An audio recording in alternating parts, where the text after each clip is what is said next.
A ver, ok. Ya. Bueno, entonces vamos a empezar y doy paso a mi compañera para que presente al grupo y empiece con la entrevista. Ya, listo. Buenos días, doctora, ¿cómo está? Bienvenida. Buenos Para días. nosotros es un gusto contar con su presencia. Y bueno, antes de empezar, les presento a mis compañeros que están presentes aquí en esta entrevista, que sería Kennedy Yumbla, Fabián Valverde, Jenny Chacón y mi persona, Melissa Borja, que somos estudiantes de la carrera de Psicología Clínica de la Universidad Católica de Cuenca. Bueno, para iniciar vamos a hablar un poquito sobre lo que es el trastorno de pánico. Bueno, se dice que el trastorno de pánico es un trastorno de ansiedad caracterizado por la presencia de ataques de pánico recurrentes e inesperados, seguidos por la preocupación persistente acerca de tener más ataques y cambios en el comportamiento para evitar asimismo situaciones que puedan desencadenarlos. Tal vez, doctora, algo que nos pueda aportar de lo que sería el concepto del trastorno de pánico. Sí, es un trastorno, como dices tú, del grupo de ansiedad bastante frecuente en la consulta. Se dice que es el 5% de la prevalencia en las consultas general, pero es aproximadamente oscila entre el 1 al 3% de la población mundial. Se presenta sobre todo en la adolescencia, o sea, empezando, o sea, como tipo terminando, empezando a los 18 años y en la adultez temprana. Pero, y es más frecuente en las mujeres. Bueno, realmente no hay como un factor preciso, pero sí hay algunos estudios que hablan de factores genéticos, biológicos, que pueden estar implicados y que no sé si de pronto ustedes quieren abordar esa parte. Pero bueno, es uno de los trastornos de ansiedad que por lo menos en lo que es mi consulta diaria es bastante frecuente. Bastante. Y sobre todo son referidos por cardiología, porque en primera instancia el paciente piensa que no es algo mental, sino que es algo físico, o sea, que tiene de pronto un problema a nivel cardiológico y bueno, pasa de especialista en especialista, lastimosamente, por eso es que capaz los datos no son tan fidedignos, la prevalencia, porque definitivamente a lo mejor el paciente tuvo un episodio único, ¿ok? Una crisis de pánico puntual y de pronto fue al cardiólogo, no le volvió a dar o puede ser que, qué sé yo, siga por ahí divagando y que no haya sido diagnosticado. Pero sí el paciente refiere presentar síntomas psíquicos y físicos muy fuertes, muy intensos, en donde incluso hay miedo a perder el control, a volverse loco y sensación de muerte inminente, que son los más, como decir, o sea, los que más predominan en la evaluación. Pero por lo general llegan a emergencia y buscan esa cardiología, es lo más frecuente. Listo, Doc, gracias. Ahora, bueno, voy a dar paso a mi compañera, que de igual manera va a hablar un poquito acerca de... Con gusto. Ya, como Hola. usted mencionó, dentro de la etiopatogenia en sí del trastorno de pánico, usted mencionó que la causa en sí se desconoce, ¿no? Pero si bien es cierto, hay factores como genéticos, biológicos y psicosociales que sí o sí como que sí influencia para que se genere este tipo de trastorno, ¿no? Y entre ellos, o Sí, sea, sí, sí, por ejemplo, siempre en la historia clínica, cuando tú ves en antecedentes familiares, revisas los antecedentes familiares, siempre hay alguien que tiene una comorbilidad psiquiátrica. O sea, siempre hay un familiar que tiene ansiedad, ya sea otra variante, por ejemplo, fobia social, o puede ser específicamente trastorno por pánico. O sea, puede haber tenido trastorno por pánico. O alguna de las variantes de ansiedad, no fobia social, otra, pero siempre hay como un acompañamiento de esto, o sea, cuando revisamos la historia clínica. En cuanto a los componentes biológicos, se habla de participación de serotonina y noradrenalina, una disregulación de estos dos neurotransmisores y también una hiperreactividad de la amígdala. Como bien saben, la amígdala es el centro de las emociones, entonces ahí se produce una disregulación y una mayor cantidad de, digamos, de miedo, o sea, de cortisol, miedo, y entonces, bueno, o sea, como que de pronto ya, no quizás en el primer episodio, digamos que la persona está sin ningún tipo de temor, porque empieza de manera abrupta estos episodios de esta crisis de pánico. Pero ya para los siguientes episodios, ya la persona comienza a producir mayor cantidad de cortisol, está estresado, hipervigilante, evitativo, porque piensa que obviamente ya me dio esto, no sé qué es lo que tengo, tiene mucho miedo y una de sus preguntas más frecuentes en consulta es si me va a volver a dar, porque yo no lo voy a soportar, porque es muy fuerte, etcétera, etcétera. O sea, entonces sí, están factores ambientales, como bien dices también, por ejemplo, se habla que hay una mayor prevalencia si vienes de una familia disfuncional, en donde hubo postraumas, en donde hubo, donde no hubo el equilibrio, un apego saludable que toda persona necesita, sino apegos inseguros, abandonos, carencias, situaciones traumáticas y, bueno, además de los antecedentes de salud mental en esa misma familia, o sea, de problemas de alguna índole mental, pueden hacer que esta persona tenga una mayor posibilidad de sufrir de ataques de pánico. Muchas gracias, doctora, más que todo en el hecho de que iba a abarcar un poquito más de eso, pero realmente como que ya no supo explicar el tipo de todos estos tipos de factores, ¿no? Entonces daría paso a mi compañero. Ok, ok, gracias. Si quieres Listo, preguntar algo doctora. adicional, con muchísimo gusto, ¿ya? Listo, doctora, muchas gracias. Bueno, ya abordando un poquito más lo que son las manifestaciones clínicas, nuestro grupo ha tomado en cuenta tres principales en el trastorno de ataque de pánico, que, bueno, como tal son el ataque de pánico, que en este caso serían episodios súbitos e intensos de miedo o malestar, acompañados por síntomas físicos como palpitaciones, sudoración, temblores, falta de aire, una sensación también de asfixia, mareos, náuseas y miedo a perder el control, ¿no? También tenemos lo que son las preocupaciones persistentes. Después de experimentar un ataque de pánico, estas personas con dicho trastorno suelen preocuparse constantemente acerca de las posibilidades de tener más ataques, lo que conlleva a cambios en el comportamiento para evitar situaciones que perciben como amenazantes. Y pues bueno, con esto creo que viene lo que es la agorafobia. Muchos individuos con trastorno de pánico desarrollan la agorafobia, que es pues un miedo intenso, ¿no? A lugares o Es un situaciones. miedo intenso a más que a un lugar en específico, o sea, a espacios abiertos, pero sobre todo a espacios en donde haya dificultad. Se le apagó el micrófono, Doc.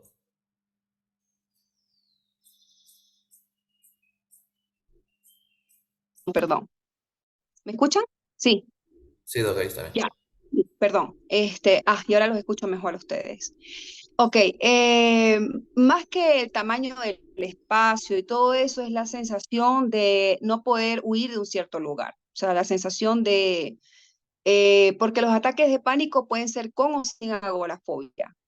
No todos los pacientes que tienen pánico tienen agorafobia, pero sí puede venir acompañado con agorafobia y entonces, bueno, se complica un poco porque entonces en la rehabilitación estos pacientes tienen conductas evitativas y de pronto hay que empezar a trabajar la parte cognitiva de que tanto temor tienen a alejarse tanto de la casa, porque uno de los síntomas son, como dices tú, conductas de comportamiento que vamos a ver disfuncionales, tales como conductas evitativas, como por ejemplo, bueno, no, o sea, evitar fiestas, o sea, o de pronto hasta algunos dejan la universidad. O sea, he tenido casos de pacientes que no quiero ir a la universidad porque tengo miedo que me dé. Como no es algo que tú puedas predecir, a diferencia de un ataque de ansiedad que puede ser, puede tener los mismos síntomas, pero van como que increciendo. O sea, de pronto empiezas con sudoración, te empiezas a sentir un poco ansioso, todo, pero no es como esto y digamos que tienes un estrés previo, o sea, de pronto o sea, sabes que vas a un examen y entonces te sientes mal, pero acá no, acá el paciente estudió, el paciente todo chévere y de pronto empezó el ataque de pánico, o sea, no tiene una causa previa y eso por supuesto hace sentir al paciente con una mayor necesidad de controlar su conducta para ver si al controlar o sea, digamos, su conducta, no su rutina de vida, esto puede controlar entonces como que evitar los ataques de pánico. Eso sobre todo es como que las cogniciones del paciente con ataques de pánico. Si yo me quedo en casa, no va a pasar nada. Con agorafobia puede ser sobre todo, ¿no? Porque entonces si yo estoy en el centro, puede ser que ahí me dé más. Entonces como que al principio están como que escogiendo qué lugares sí y qué lugares no me puede dar ataque de pánico, sobre todo cuando están solos. O sea, la agorafobia es más acentuada en pacientes que van, por ejemplo, en la calle solos, que si van acompañados. Entonces son pacientes que, Doc, se le apagó el micro otra vez. perdón, son pacientes que de alguna manera, am, empiezan como que con miedo a quedarse solos hasta en casa y luego cuando salen a la calle tienen que salir acompañados durante un tiempo mientras están en la rehabilitación, porque sienten que estando acompañados sienten ese apego seguro de que van con alguien y que de pronto si les pasa algo les va a poder ayudar, o sea, a la crisis, les va a poder calmar, pero les da mucho miedo estar solos en un principio. Esos son los cambios de comportamiento. Y bueno, eso es en la parte psicológica, como, digamos, posterior al ataque. Y bueno, todo lo que hablas desde el punto de vista fisiológico, por supuesto, o sea, taquicardia, sudoración, todo lo que mencionaste, sensación de asfixia o presión torácica, sensación de despersonalización, no sé si lo mencionaste, la desrealización también, como que el paciente siente que está en un sueño y como que se salió de su cuerpo o está como en una pesadilla, o sea, y se sentí como una pesadilla así, pero como que yo estaba soñándolo. O sea, esa es la sensación de desrealización, como que no fuera muy real, o despersonalización, como sentir que te sales de tu cuerpo. Y bueno, es una sensación bastante fuerte que se puede sentir en los ataques, en el trastorno por pánico en cada uno de los ataques. Listo, Doc, muchísimas gracias. Justamente tenía una pregunta complementaria que era si es que podía añadir alguna manifestación clínica, pero ya con eso quedó muy claro. Entonces doy paso a mi compañero. Bueno, buenos días, doctora. Ok. Buenos Bueno, días. yo quiero tocar el tema del pronóstico. Usted nos habla de un análisis de la parte conductual y de la parte cognitiva de los pacientes con ese trastorno. ¿Qué pasa? O más bien diríamos, ¿cuál es el pronóstico en los pacientes cuando se realiza una detección temprana y una intervención también? ¿Y cuál es el pronóstico cuando el trastorno ya es crónico y avanzado mucho? Claro, cuando hay una detección temprana, así como en toda enfermedad emocional, cuando hay una detección temprana, el pronóstico puede ser mejor que ya cuando uno dice, no, bueno, estoy padeciendo de esto, pero a lo mejor es por otra cosa, a lo mejor es que no sé quién sabe qué será esto, y el cardiólogo dijo que no tengo nada, entonces ya no busco ayuda. Pero si hacemos una intervención temprana en complemento con un equipo psicológico que trabaje esa hipervigilancia que va a tener el paciente, esa crisis, explicar lo que es el trastorno por pánico, o sea, hacer psicoeducación, apego al tratamiento, ¿sí? Y bueno, sobre todo eso, en un principio psicoeducación, apego al tratamiento y poquito a poco, mientras los psicotrópicos empiezan a hacer su efecto, empezar a trabajar con el paciente bueno, empezar a trabajar paulatinamente las conductas evitativas, ¿ok? O sea, como que el paciente se pueda restablecer lo más pronto posible a sus actividades, a sus actividades, porque es que muchos, insisto, o sea, dejan incluso, dejan incluso sus actividades rutinarias, quieren estar debajo de la cama, o sea, caen, incluso se puede complicar con una depresión, porque dicen, bueno, esto no lo controlo yo, y es horrible cuando tú no puedes, o sea, obviamente esa es la idea, ¿no? De que el paciente entienda que no es controlable, pero sí que puede de pronto realizar algunos ejercicios tipo relajación, visualización, relajación, enfocarse en otro punto La terapia cognitiva conductual, qué tanto miedo te da del 0 al 10, por ejemplo, ir a un parque. Entonces podemos hacer registros cognitivos, qué tanto miedo te da ir a, y entonces vamos trabajando con lo que se llama la desensibilización sistemática. Por ejemplo, el ataque de pánico fue en un parque. Obviamente esto no en etapas tempranas de tratamiento, sino por lo menos ya después del primer mes, cuando ya estamos seguros de que nuestros fármacos, o sea, ya no van a provocar un ataque de pánico en el paciente ha corroborado que es un ataque, que lo que le está pasando son ataques de pánico, porque ve la mejoría con nuestro fármaco ya a las 2 semanas aproximadamente. Incluso puede haber a veces un poquito más, o sea, el paciente ya siente que no, mira, sí me da un poquito de taquicardia, pero ya no me asusta porque ya usted me dijo que no me voy a morir, que no me va a pasar eso. Entonces, insisto, o sea, en conjunto con un equipo, o sea, nosotros los psiquiatras nos encargamos más que todo de los psicotrópicos. Por supuesto, le explicamos al paciente lo que es el trastorno por pánico y toda esta parte biológica, o sea, lo que es la disregulación a nivel cerebral. Pero el paciente, por un lado, se queda como que, vaya, ok, no tengo nada, o sea, no tengo nada en el corazón, pero igual está yendo y todo. Pero a través de psicología es como que un psicólogo, un equipo psicológico, es la aceptación de la enfermedad. Número uno, entender qué es el ataque de pánico y saber que se puede controlar muchísimo con respiraciones profundas, visualización, relajación, mindfulness, terapia cognitivo-conductual, yoga, meditación, con otras terapias alternativas puede mejorar mucho la calidad del paciente. La calidad de vida y, o sea, me refiero a iniciando el tratamiento y posteriormente. Ahora, el pronóstico, insisto, o sea, pueden haber recaídas, o sea, el paciente puede estar medicado, eh, por lo menos, o sea, o sea, si es un primer episodio, o sea, el paciente está empezando con ataques de pánico, un tratamiento por lo menos durante un periodo de 1 año, pero luego empiezas a bajar las dosis a ver si es, o sea, si fue, digamos, algo que se puede rehabilitar con psicoterapia y el paciente ya tomó su tratamiento durante 1 año, pero puede ser que el paciente presente recaídas.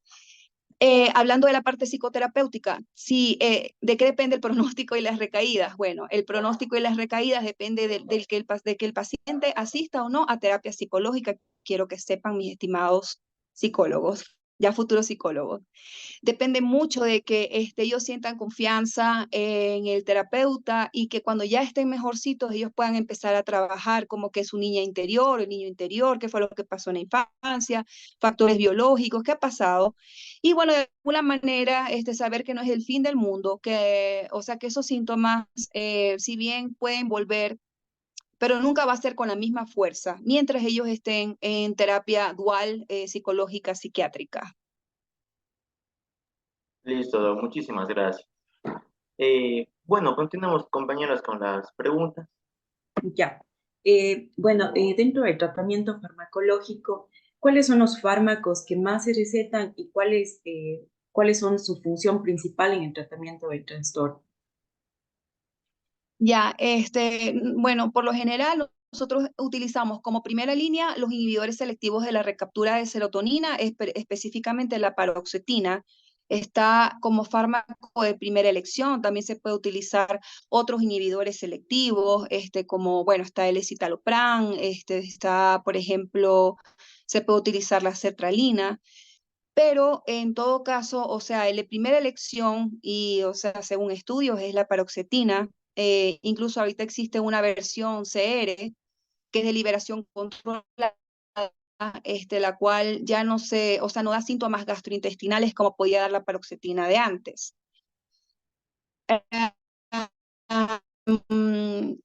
Y además de todo, en el primer mes se acompaña con una benzodiazepina que puede ser de acción larga, como es, por ejemplo, el clonazepam. Dependiendo de la contextura, de qué tan fuertes sean los síntomas del paciente, se coloca la cantidad. Por ejemplo, uno tiene que ir viendo dosis respuestas con el paciente la primera semana, la segunda semana. O sea, ir viendo, no, es que tengo mucha somnolencia, bueno, pero espera que o sea, acuérdate que los inhibidores selectivos de la recaptura hacen su efecto en la segunda a tercera semana de haber iniciado el tratamiento. Entonces el paciente va a estar un poquito somnoliento en un principio, pero va, por supuesto, a silenciarse lo que es las palpitaciones, como que se van va a notar que van a ir disminuyendo. La benzodiazepina que más se utiliza en estos casos es el clonazepam. Se pueden utilizar otras benzodiazepinas, pero la de primera línea, el clonazepam, a menos que el paciente tenga alguna situación que no pueda tomar este fármaco, pues se buscan otras alternativas. Pero sí, ayuda muchísimo, sobre todo para poder calcular y que el paciente no como que, digamos que no tenga efectos de somnolencia tan fuertes. A veces empezamos, por ejemplo, con goteritos, o sea, con gotas, porque si partimos la tableta de 2 miligramos, porque es la presentación que viene en varios pedacitos, o sea, no pudiésemos lograr la dosis, o sea, tendría que un ojo de la tableta son 5 miligramos, para que ustedes sepan. Entonces, bueno, 42 gotas son 2 miligramos. Nosotros iniciamos generalmente con 5 gotas, o sea, estamos iniciando con la octava parte por ahí de la tableta y es muy difícil estarla picando. Entonces, empezamos generalmente con unas 5 gotitas, más 5 en la tarde, o sea, eso es eso es muy variable. Estoy hablándoles de un ejemplo y unas 10 gotitas en la noche. Y bueno, todo depende de qué tan fuertes, qué tan severos sean los ataques de pánico, no todos son iguales. Qué edad tenga el paciente, y bueno, algo muy importante que también no he mencionado es que al principio tiene que haber apoyo familiar para la toma de tratamiento, porque, bueno, a veces son gente joven que necesita que los familiares no estén, que un familiar incluso no trabaje, que esté ahí con él, incluso para la toma de tratamiento, que también le puede generar ansiedad. Dice, ok, tomo esto y porque es el estigma de salud mental, ¿cierto? Los psicólogos y los psiquiatras son para locos, entonces, ¿cómo así que va a tomar estos fármacos? Y uno les dice, oye, es normal, o sea, cualquiera nos puede pasar. No se sabe en qué momento, hay una mayor probabilidad, ya les dije la edad, entre los 18 y la adultez temprana, 23 años, pero quién sabe, ¿no? En algún momento cualquiera de nosotros nos puede iniciar y obviamente no es agradable tener un diagnóstico que es de pánico y saber lo que por supuesto en el tratamiento no puedes tomar ni una gotita de alcohol, no puedes tomar café, por ejemplo, los que son amantes del café, eso les afecta mucho por preservar los síntomas. Ya saben que el café tiene estimulantes, el alcohol es depresor y entonces, bueno, o sea, y obviamente además de todo se metaboliza con estos fármacos. Entonces, en el esquema terapéutico generalmente usamos esos dos medicamentos, o sea, la benzodiazepina, de primera elección yo utilizo por lo general el clonazepam, va bastante bien porque es relajante muscular, porque otra de las cosas que también el paciente puede tener es o sea, como debido a tanto estrés, contracturas musculares, dolor de nuca como consecuencia del ataque de pánico. Entonces, bueno, es un buen relajante muscular, así como un ansiolítico, así que tiene acción dual, por eso digo que es el de primera línea, esta benzodiazepina, la clonazepam, y la paroxetina va a hacer su efecto en aproximadamente 2 a 3 semanas, dependiendo también porque esto también es algo muy individual, o sea, dependiendo de la receptividad que tengan los neurotransmisores a nivel cerebral. Hay pacientes que mejoran muy rápido, pero hay algunos que se tardan un poco más. Tal vez porque son consumidores de alguna sustancia, eso puede complicar el cuadro clínico.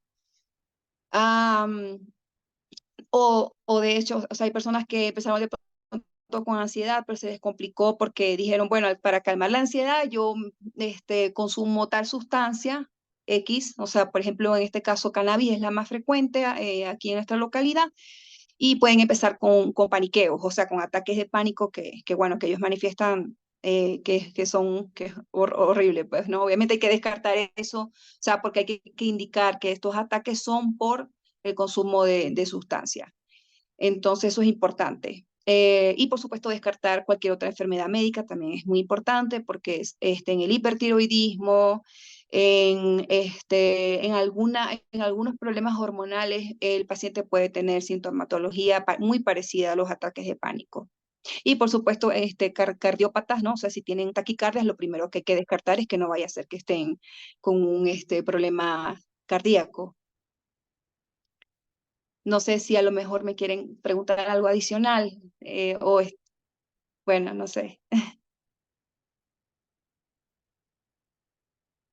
Es que no estoy viendo los nombres, pero quien me preguntó al final, no sé si quedó claro o hizo falta algo para quieres que amplíe la pregunta. Pero en sí, o sea, el tratamiento es dual, es psicológico, psicoterapéutico y farmacológico. El primero para evitar recaídas en el futuro. Y el segundo, para garantizarle al paciente que no va a tener estos síntomas molestosos que se presentan. ¿Sí me escuchan? Sí, Doc. Lo estamos escuchando. Ok. Eh, Bueno, doctora, continuando, usted había mencionado que las benzodiazepinas son como que las más utilizadas para pacientes que padecen de trastorno de pánico, ¿no? En cuanto a la duración del tratamiento, un aproximado tal vez que usted nos pueda mencionar. Sí, o sea, siempre se va a alargar más cuando el paciente tenga un nuevo episodio. O sea, es decir, en un inicio se plantea un año, pero si es que el paciente vuelve a tener una recaída en un futuro, ya no es un año, sino ya se programa para más tiempo. O sea, puede ser hasta 2 años, porque ya el paciente probablemente está haciendo, o a lo mejor hay que cambiar de medicamento, o a lo mejor hay que cambiar de terapeuta, o algo está pasando en el paciente que está teniendo una nueva recaída, o a lo mejor está tomando alcohol o no está llevando un estilo de vida saludable. Entonces, pero se estima, o sea, inicialmente un año, y si el paciente vuelve a tener una recaída en 2 años, 3 años, o sea, en un futuro, pues entonces ya se alarga el tiempo de tratamiento para 2 años. Y así sucesivamente es con cada uno de los trastornos mentales. O sea, en un principio se inicia con un tiempo más corto que un segundo episodio. Doctora, y también en cuanto al tiempo que toma ver los efectos positivos del medicamento que se pueda apreciar, por así decirlo, en los pacientes.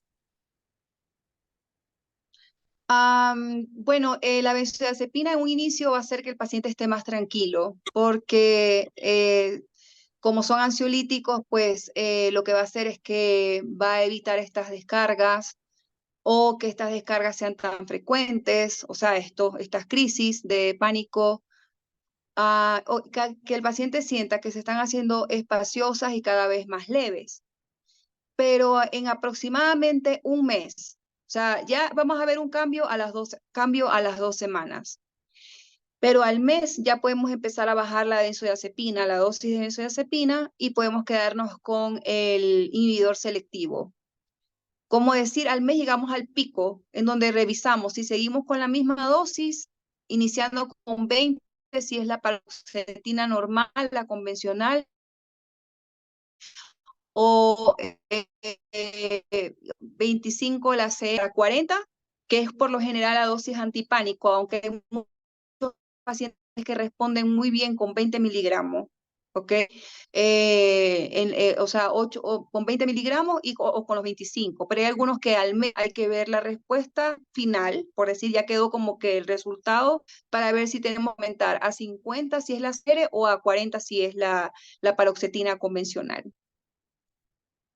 Listo, doctora, muchísimas gracias. Listo, Doc. Gracias a ustedes. Ya casi para finalizar lo que sería la entrevista, no, vamos a abordar también un poquito lo que es el trabajo interdisciplinario.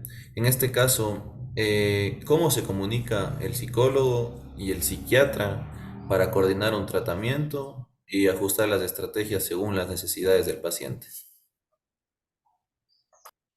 Claro, las consultas psicológicas, o sea, como nosotros no podemos hacer ajustes tan rápido, o sea, sí podemos de pronto ajustar las dosis de la benzodiazepina, pero no podemos estar como que aumentando las dosis de los antidepresivos de manera tan súbita.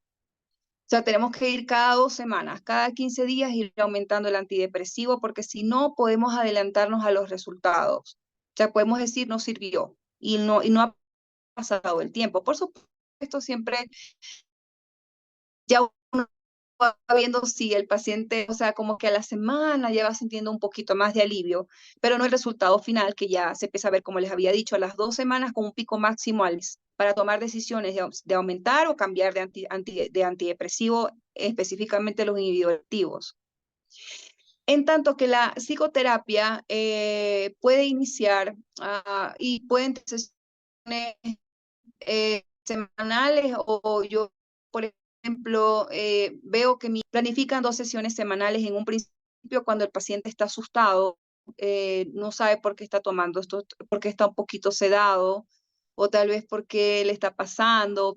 Muchos piensan que es brujería, o sea, les digo, por ejemplo, algo de anécdota, ¿no? Algunos piensan que a lo mejor están poseídos o que les están haciendo mal de ojo. Entonces, como que en un principio buscan mil y un explicaciones y la verdad es que esto no tiene como una explicación como tal, sino que esto es algo como una ruleta.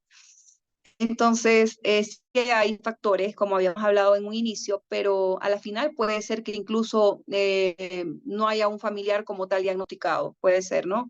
En la familia de este paciente con trastorno por pánico. Entonces, bueno, yo pienso que el trabajo en un inicio tiene que ser arduo, tanto con psiquiatría que planificamos consultas semanales a los primeros 15 días y si hay una mejoría, ya vamos para quincenal y una vez que el paciente ya está estable, que no ha tenido más crisis, nos vemos una vez al mes. Pero a diferencia de eso, con la psicoterapia sí que en un principio tiene que ser por lo menos 2 veces a la semana. Pienso que una vez es poca, o sea, es poco en los primeros 15 días. Ya luego el psicoterapeuta decide si lo va a colocar una vez a la semana o si va a seguir 2 veces a la semana. Pero sobre todo porque es muy importante que el paciente sepa que tiene un lugar seguro, ¿ok? Que va a ser el psicólogo terapeuta a donde llegar esas 2 veces, en donde va a hacerle preguntas, y por qué me siento así, por qué se me duermen, o sea, por qué me siento con estos síntomas. Entonces el psicólogo clínico le va a explicar, bueno, es normal que te sientas un poco adormecido o que tengas somnolencia, que así se llama, y o tengas esto, vamos, entonces, pero es que tengo miedo, o sea, entonces mira, el miedo exacerba todo el cuadro clínico, entonces vamos, no es que no puedas sentir miedo, pero vamos a trabajar cómo afrontar el miedo, o sea, para que tú veas que no necesitas evitarlo, sino afrontarlo. Entonces ya ahí vienen las terapias que yo les había mencionado. Pero, ¿cómo nos comunicamos? Bueno, los psiquiatras trabajamos siempre con un equipo, o sea, de psicólogos o con varios equipos de psicólogos. Ellos nos mandan los casos. Por supuesto, lo primero es la medicación, porque puedes hacer todas las terapias de relajación, pero sin haber medicado al paciente, es de alguna manera como que el paciente siente que está poniendo de su parte, dice, bueno, de su parte, o sea, yo estoy yendo al psicólogo, ¿qué pasa?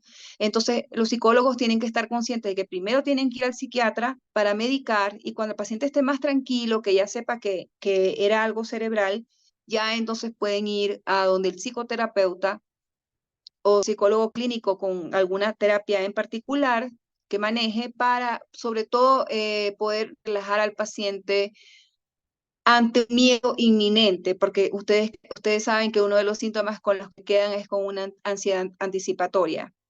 Entonces decirle, bueno, si andas con ansiedad anticipatoria, ¿cómo lo vas a manejar en las primeras fases del tratamiento? Que tu familia también sepa porque también están los típicos familiares, pon de tu parte, que dicen pon de tu parte, ¿no? Y entonces el paciente como que se siente por poco culpable de lo que le está pasando.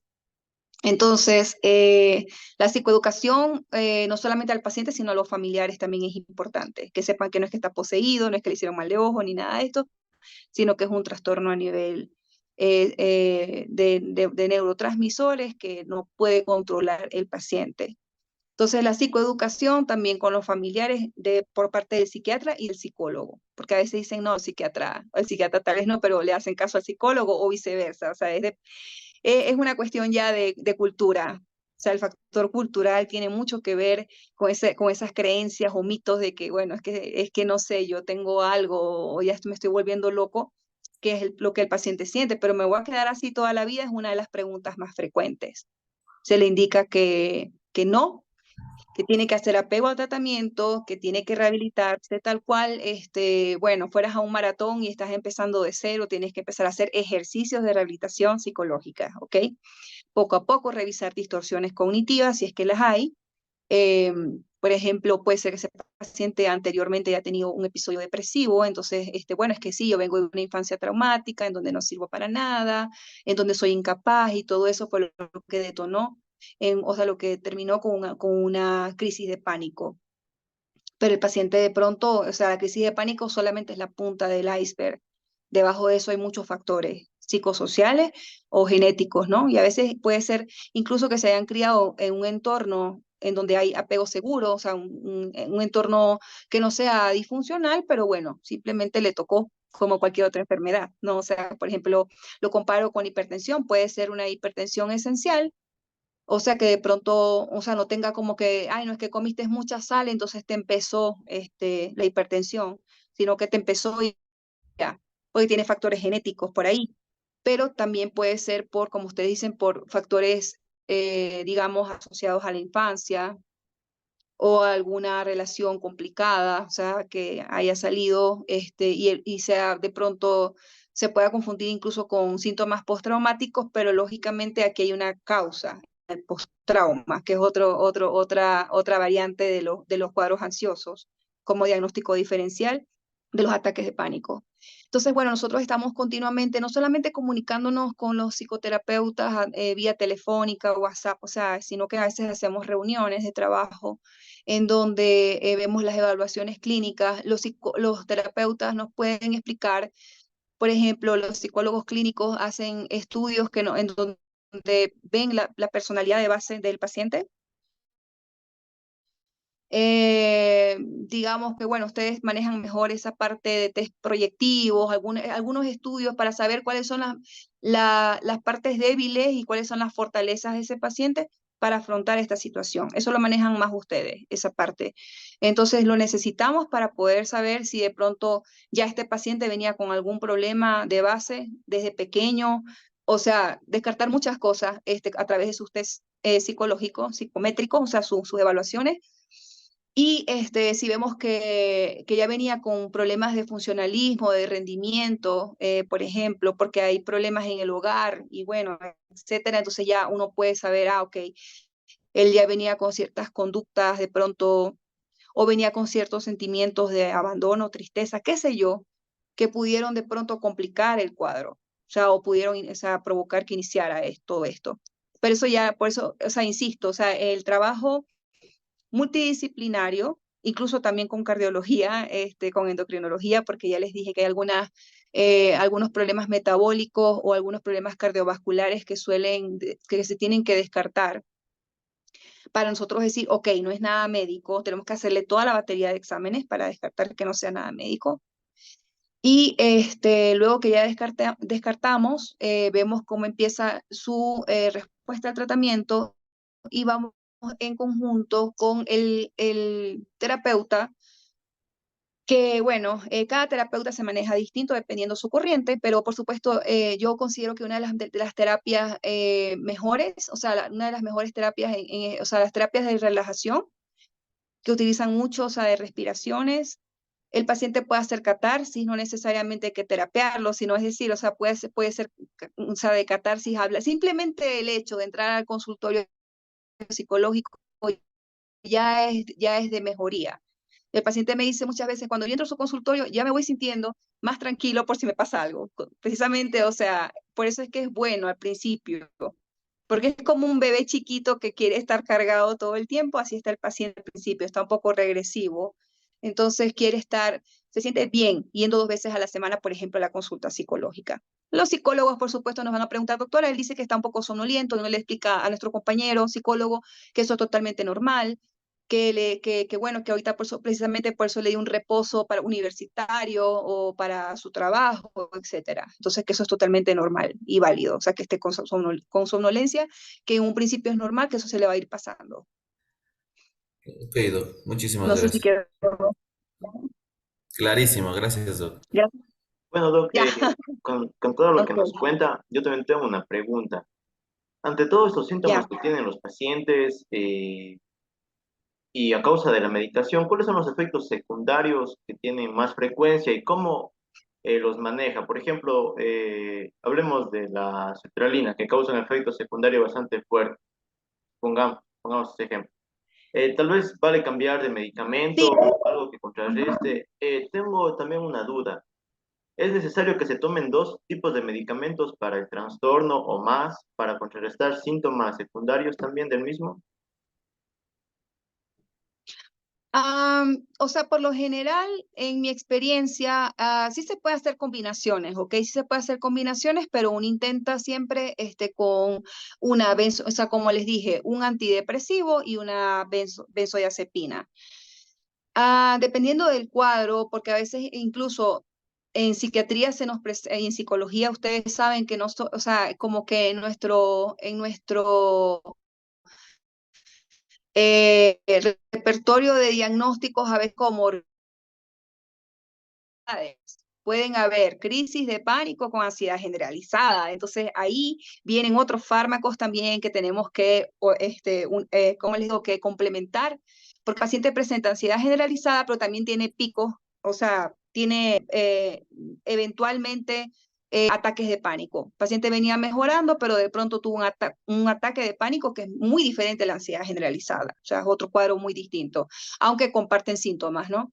Entonces, bueno, o sea, quiero que sepan que, como ustedes saben, que a veces compartimos diagnósticos, también el tratamiento no va a ser único, sino que también podemos utilizar otros fármacos. Por ejemplo, alguno que utilizamos mucho para la parte de las contracturas, la pregabalina.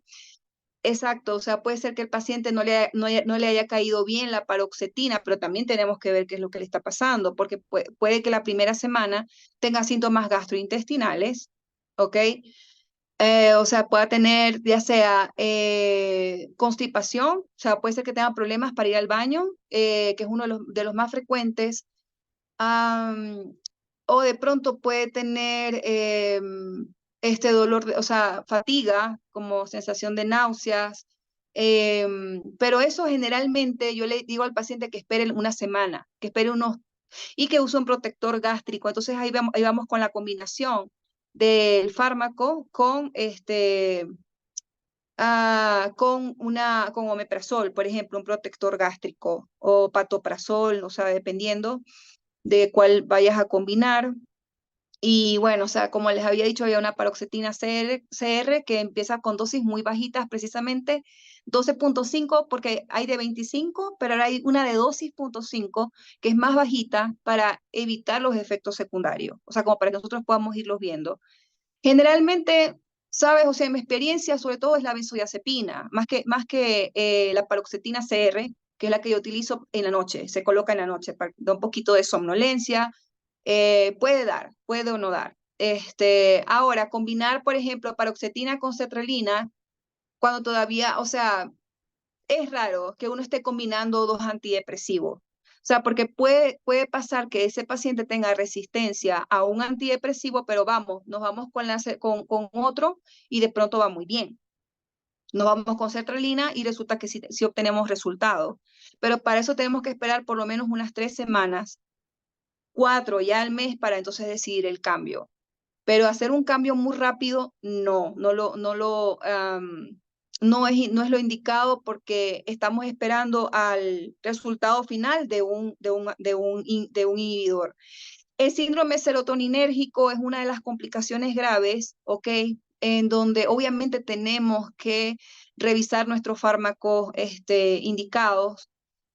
pero es muy raro que suceda, ¿ok? En esos casos, bueno, ya veríamos o sea, qué otras opciones podemos utilizar, pero en definitiva, o sea, eso ya es en dosis, ¿sabes? Yo creo que es si uno le pone al paciente, qué sé yo, por ejemplo, 60 de una vez o 150 de sertralina, siendo que la dosis de inicio es 50. Suponte que algún terapeuta, un psiquiatra le coloca 150 al paciente y puede empezar con algunos síntomas, o sea, con algunos síntomas que son peligrosos, pero no quiero tampoco como que satanizar esta situación, porque entonces, imagínense, o sea, se puede mal entender. O sea, generalmente los pacientes salen airosos, pero si hay o sea, si es un especialista que de pronto es exagerado y empieza con 150, o sea, es raro que este síndrome, el síndrome serotoninérgico se presente, no se presenta con frecuencia, a menos que estés usando dosis altas de algún fármaco de inhibidor selectivo, pero es raro, o sea, es raro que se presente este trastorno, que obviamente amerita atención de inmediato. Ok, muchas gracias. Es raro que se presente. Ok, entiendo. Doc, Y, o sea, en realidad, no, sí, en realidad, o sea, generalmente se usa un solo fármaco. De pronto, qué sé yo, he visto algunos, pero es que yo no, o sea, sí se usan a veces dos antidepresivos, yo no digo que no, pero es raro que un psiquiatra, antes de empezar a utilizar uno y ver la respuesta, el siguiente de los principales, pase a hacer combinaciones. O sea, eso es raro. Por ejemplo, si se puede combinar otro, por ejemplo, la mirtazapina, que es para el sueño, que tienes problemas para dormir, se puede usar, pero más que todo los psiquiatras lo combinan con otros antidepresivos para problemas de inducción del sueño. Entonces dicen, bueno, te tomas 15 de mirtazapina en la noche, pero es para dormir, no como tal como antidepresivo. Pero la combinación de dos antidepresivos no es lo frecuente, o sea, generalmente usamos, es la combinación de antidepresivos con, por ejemplo, benzodiazepinas, como les estaba diciendo, y bueno, dependiendo del cuadro mental, a veces hacemos otras combinaciones. ok, Doc, muchísimas gracias por su respuesta. Y bueno, Incluso estos pacientes pueden tener, pueden complicarse con una depresión grave. claro, entiendo. Y de hecho, ¿Me bueno, escuchan? Ajá. para ir cerrando, Doc, nuestra entrevista, usted nos había mencionado que nuestra labor como psicólogos clínicos se basaba en relación con el trabajo interdisciplinario con psiquiatría, se basaba en el análisis de la personalidad, en un análisis conductual, cognitivo, en la aplicación de diferentes reactivos, baterías psicológicas y sobre todo la observación clínica. ¿Qué recomendación usted nos Ujú. podría dar a nosotros como psicólogos para manejarnos mejor con los pacientes psiquiátricos? Creo que como recomendación les puedo decir que lo primero es, o sea, como que ustedes tengan un buen rapport con los pacientes, o sea, que les brinden la mayor empatía y comprensión en un principio, porque en realidad hay que tener, o sea, si uno le tiene amor a su profesión, por supuesto uno va a tener la paciencia necesaria, porque ustedes pueden incluso visualizar, o sea, estar presentes en un ataque de pánico. Entonces, en ese momento ustedes, supónganse, ¿no? Ya estaban terminando la consulta, pero el paciente tiene un ataque de pánico, decirle al siguiente paciente, me voy a atrasar un poco porque ahorita estoy con una urgencia, de pronto llamar a psiquiatría, al compañero, pues nosotros estamos por teléfono todo el tiempo, para decirle, oye, sabes que el paciente acaba de tener un ataque de pánico, ¿cuántas gotas de clonazepam le doy o qué hago? O si no, si ustedes, o si no, en combinación a eso también, ¿qué ejercicio? Acuéstate, bueno, empieza a respirar, empieza a imaginar que estás en una playa, mira los colores, un poco de meditación, o sea, visualización, relajación. Entonces, yo creo que yo les puedo aconsejar que, que validen las emociones que el paciente siente. O sea, decirle, no te tienes que sentir así, o por ejemplo, decirle, bueno, esto fue por tal cosa, o sea, es como que de alguna manera que el paciente se lleve culpa, más bien como que en la primera consulta escuchar sobre todo, decirle que bueno, que ya está diagnosticado, que ustedes lo que van a hacer es un acompañamiento en el proceso de mejoría, dándole muchas herramientas y que están abiertos, sobre todo que el paciente vea esa apertura en ustedes, de que verdaderamente lo quieren ayudar, es el primer paso. O sea, porque hay muchos, no solamente psicólogos, sino psiquiatras a los que tú llegas y de pronto ya están como que, sabes, con una carota y de pronto ya el paciente ya se intimida y no quiere volver. Pero entonces el éxito en un buen enganche terapéutico o digamos que hagamos que digamos que hagamos que el paciente regrese, tenga un apego con el psicólogo, es que se sienta comprendido, no juzgado, sino comprendido. Entonces esa es mi recomendación, ¿sí? Que ustedes puedan eh, mm, es imposible ponerse los zapatos de él, o sea, hablando de la empatía, pero porque, bueno, o sea, uno no sabe lo que él sintió, pero de alguna manera, o sea, no decirle, bueno, pero es que tú tienes que sentir es esto, o minimizarle, invalidarle las emociones, todo eso no. O sea, tener como estar abiertos a todo. Incluso si él a lo mejor tiene unas ideas místico-mágicas, ¿no? De esto de que a lo mejor puede ser que me hayan hecho algún me hayan puesto hecho mal de ojo, trabajo. O sea, ustedes en un inicio decirles tranquilo, o sea, tranquilo, vamos a ir viendo cómo evolucionas y todo. Porque a lo mejor en ese momento el paciente necesita eso, o sea, necesita de que no le invaliden, o sea, como que algunas creencias que él tiene. No es que mi tía tal, no sé qué, entonces, bueno, mira, vamos a ir revisando, vamos a ir viendo, todo es posible, pero vamos a ir revisando. Entonces, eso hace que el paciente no se sienta con desconfianza o que sienta, ay, no, el psicólogo, cuando yo le dije eso, se rió, por ejemplo, o me miró mal, me hizo sentir peor. Entonces, bueno, o sea, yo sobre todo creo que ustedes lo que tienen es que fomentar su empatía, amor por la psicología y brindarle al paciente un seguro que va a ser su consultorio y su compañía, la compañía de ustedes. Listo, Eso, muchísimas básicamente. gracias. Bueno, con esta pregunta No, hemos no, la otra. terminado nuestra entrevista. Le agradecemos mucho. Esperamos que no sea la primera vez que tengamos este contacto. Eh, Claro que sí, cuando gusten. bueno, deseando un bonito día y que pase muy bien. Muchísimas gracias. Muchas Gracias gracias. a ustedes.